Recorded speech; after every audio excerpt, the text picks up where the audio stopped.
ஒரு அழகான கிராமத்தில் நல்ல மனசுக்கார பாட்டி வாழ்ந்தார். அவளுக்கு புஜி என்ற மஞ்சள் நிற சுறுசுறுப்பான பூனை இருந்தது. புஜி எப்போதும் பாட்டியைச் சுற்றியே திரிந்தது. ஒரு நாள் சாகசக்காரி டோரா பாட்டியின் வீட்டுக்கு வந்தாள். பாட்டி அவளை அன்புடன் வரவேற்றார். டோரா தன் மேப்பைத் திறந்தபோது அதில் ஒரு பொன்னொளி மின்னியது. அதில் எழுதப்பட்டிருந்தது, மறைந்த தோட்டம், மகிழ்ச்சியின் ரகசியம். பாட்டியும் டோராவும் புஜியும் சேர்ந்து அந்த தோட்டத்தைத் தேடி கிளம்பினர். வழியில் ஒரு ஆறு, விழுந்த மரம், ஒரு புதிர்கல், மூன்றையும் துணிச்சலோடு கடந்து சென்றனர்.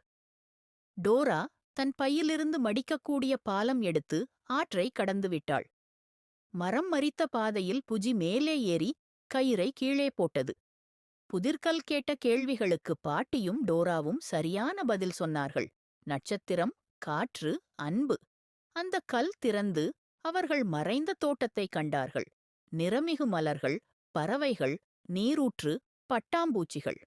பாட்டி மகிழ்ச்சியுடன் சொன்னார், வாழ்க்கையில் தடைகள் வந்தாலும் அன்பும் துணிச்சலும் இருந்தால் எதையும் அடையலாம். டோரா பாட்டியை கட்டிப்பிடித்தாள். புஜி பாட்டியின் மடியில் அமர்ந்து மியாவ் என்று சொன்னது.